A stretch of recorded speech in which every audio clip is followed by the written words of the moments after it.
આઝાદીના 78 વર્ષ પછી પણ તાપી જિલ્લાના સોનગઢ તાલુકાનું ચિખલપાડા ગામ પછાત સ્થિતિમાં હોય અને અંતિમ યાત્રા માટે પણ લોકોએ હાલાકી વેઠવી પડી રહી હોય તેવું જોવા મળી રહ્યું છે। ગુજરાત સરકાર જ્યારે વાઇબ્રન્ટ અને ગતિશીલ હોવાના દાવા કરે છે ત્યારે તાપી જિલ્લાના છેવાડાના વિસ્તારોમાં હજુ પણ પથ્થરયુગ જેવી પરિસ્થિતિ જોવા મળી રહી છે।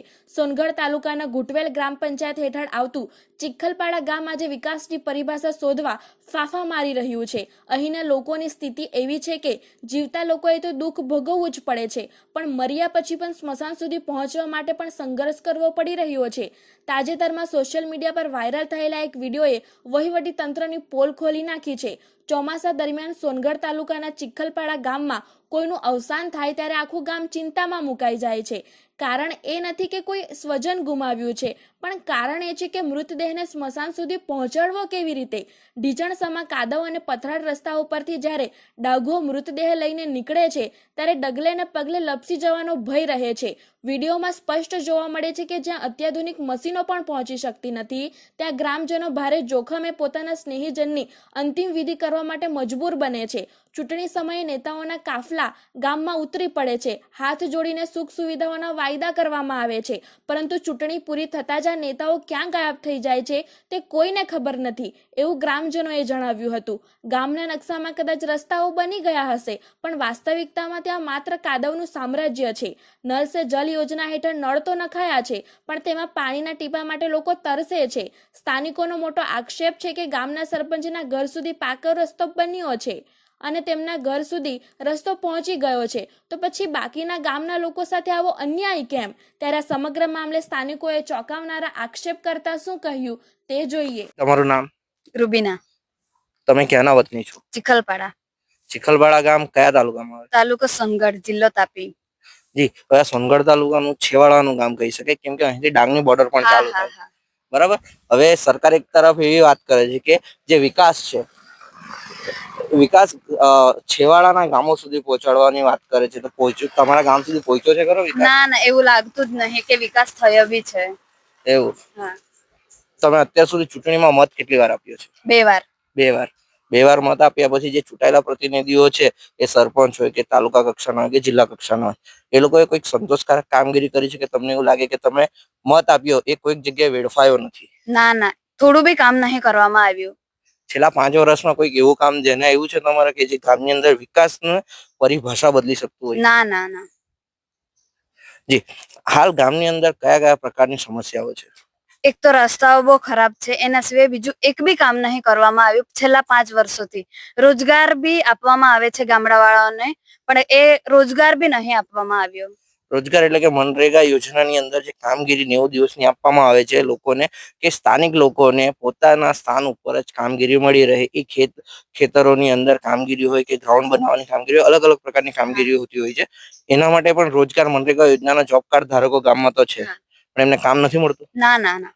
તો શું એમના ભાગનું કામ શું મશીનો આવીને કરી જાય છે અહીંયા? મશીનો બી નહીં કરતા અને ગામના લોકોને બી રોજગાર નહીં આપતા। બરાબર છે। ગામની અંદર રોડ રસ્તાની તો સમસ્યા છે।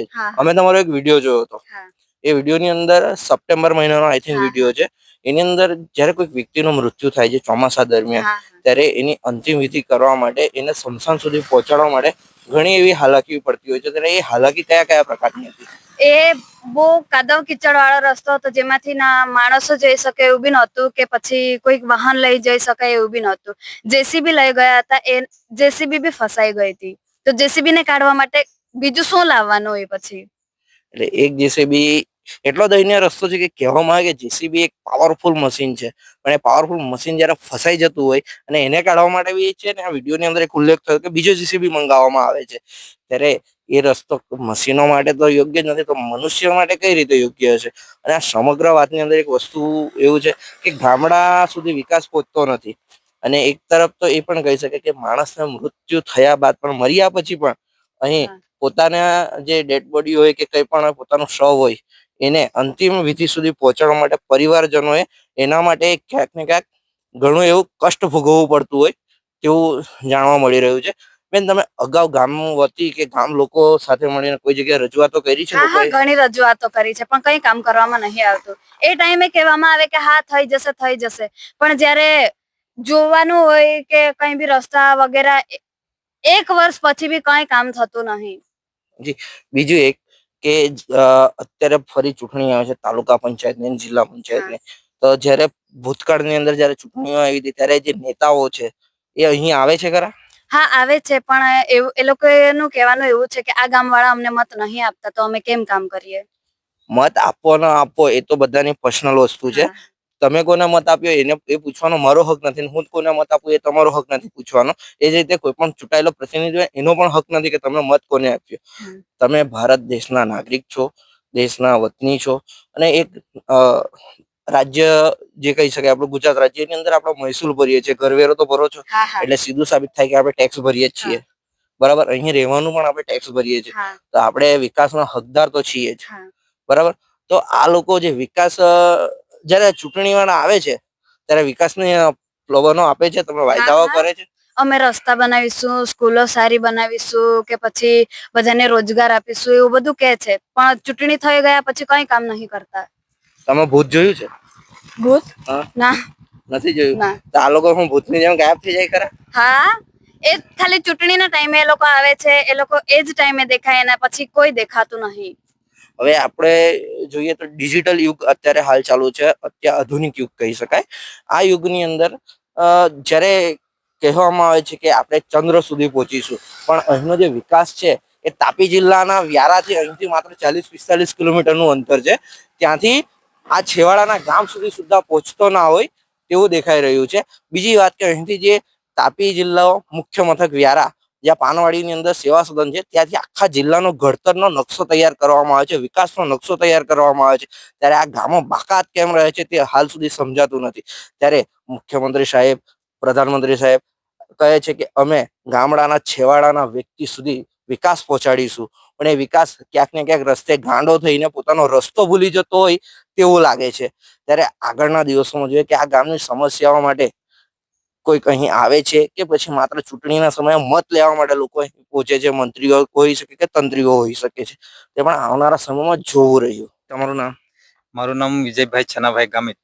જી, તમે કયા ગામના વતની છો? હું ચિખલપાડા ગામ, તાલુકા સોનગઢ, જિલ્લો તાપી. જી, તમારા ગામની અંદરથી એક દીકરીએ એક વિડીયો મૂક્યો હતો. એ વિડીયો સોશિયલ મીડિયાના માધ્યમથી અમારી ચેનલ સુધી પહોંચે છે.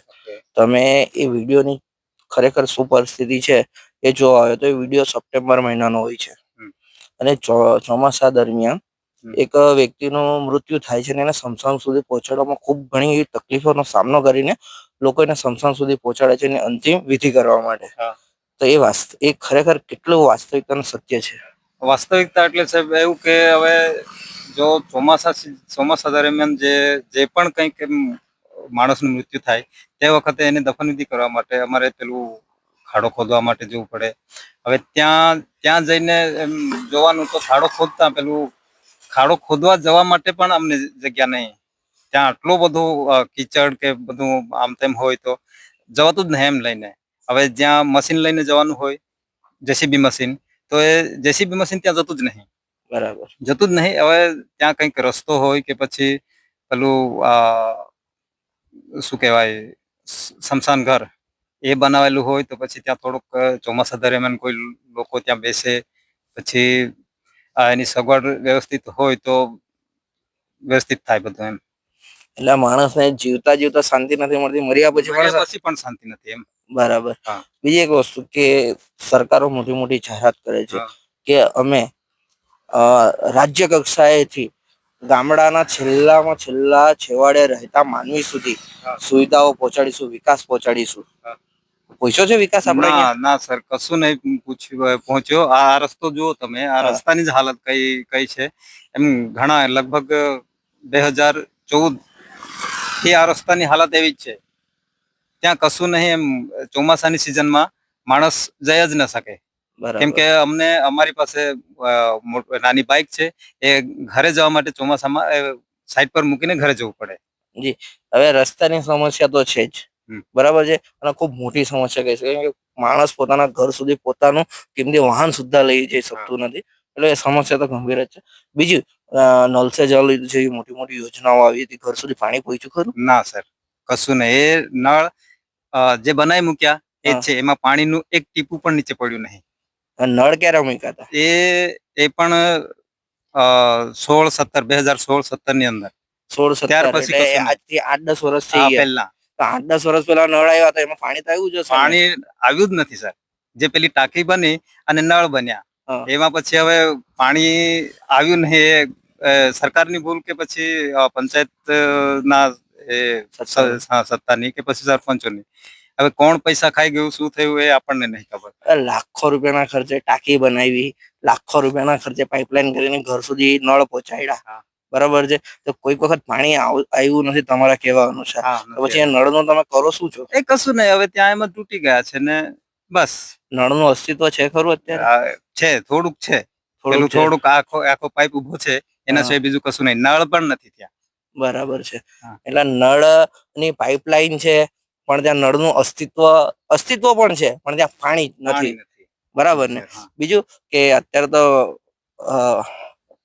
આપણે કહેવામાં આવે છે કે અમે લાઇટ, વીજળી પુરવઠો બધું પહોંચાડીશું. હા. વીજળી સમયસર 24 કલાક રહી છે? વીજળી રહે છે સર. રહે વીજળી છે. 24 કલાક હોય છે. ક્યારેક કઈ ચોમાસાની સિઝનમાં આમ તેમ ઝાડવા પડતા હોય લાઈન પર તો કંઈક થાય છે. અમુક 1-2 ઓકે, એક કલાક. કુદરતી સમસ્યા એ છે. કુદરતી સમસ્યા જે છે. હવે ગામની અંદર તમારે સ્ટ્રીટ લાઇટો ને એ બધું છે?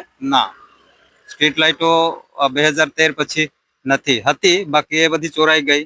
એ અમુક એવી જગ્યાએ મૂકી હતી કે ત્યાં કોઈને જવા આવવાનું કંઈક થતું નહોતું. હવે ત્યાં મૂકી 1 વર્ષ જેમ તેમ ચાલી, ત્યાર પછી પૂરી થઈ ગઈ તો પતી ગઈ. સરપંચના ઘર સુધી જવાનો રસ્તો કેવો છે? સરપંચના ઘર સુધી તો અમારે અહીંથી 6 કિલોમીટર જવું પડે. 6 કિલોમીટર. 6 કિલોમીટર તો જવું પડે. એ સરપંચના જે ઘર સુધી છે, એના ઘર સુધી જવા માટે વાહનો માટે રસ્તા ખરા? હા છે. એના ઘર સુધી વાહન જાય? એના ચોમાસામાં એને તકલીફ પડે છે? એના ઘરના આંગણામાંથી રસ્તો જતો છે. જતો છે. હા, જાય છે એના ઘરના આંગણામાં. એટલે સરપંચને કોઈ પણ જાતની એને તકલીફ તકલીફ નથી, આપણને તકલીફ છે. આમ એટલે જનતાને વધારે તકલીફ છે. સરપંચને તકલીફ નથી પડતી, એટલે એને એવું લાગે છે કે ગામની અંદર કોઈને તકલીફ નથી. બરાબર. હા. એવું જ ને? હા, એને એવું લાગે છે કે બીજા લોકોને તકલીફ નથી થતી એમ. બરાબર. આ અંગે તમે ગ્રામ સભાઓની જ્યારે થાય છે ત્યારે રજૂઆત કરી છે? એ આપણને ખબર જ નહોતી પડતી કે ગ્રામ સભા આજે છે કે કાલે છે કે કયા તારીખે છે. નિયમ અનુસાર તો ગ્રામ સભા જ્યારે હોય છે ને ત્યારે દૂધ ડેરી કે જાહેર સ્થળ હોય છે ત્યાં બેનર લગાવવામાં આવે છે, પોસ્ટર લગાવવામાં આવે છે, હા. અને શક્ય હોય તો રિક્ષાઓ ફેરવીને ગ્રામજનોને જાણ કરવામાં આવે છે. કશું જ નહીં સાહેબ. એવું? કશું જ નહીં. હા, કશું નહીં. કે ગ્રામ સભા હોય તો આમ લોકોને બધાને પેલું એજન્ડા આપવામાં આવે છે. એ બી નહીં કે પછી કોઈક જાહેર સ્થળે જાહેરાત માટે કે પછી આ તારીખે ગ્રામ સભા છે એવું જાહેર કરવામાં એ બી પણ નહીં. કશું જ નહીં. મેં એમની મેળે પતાવી હતી ત્યાં. અત્યારે હાલ 21મી સદી ચાલુ છે, હા. બરાબર? અને તમારું જે જીવનશૈલી છે એ કઈ સદી અનુસાર છે? એ તો હવે 18-19ની સદી કહેવાય. આઝાદી પછીનું જે ભારતનું સર્જન થયું, હા.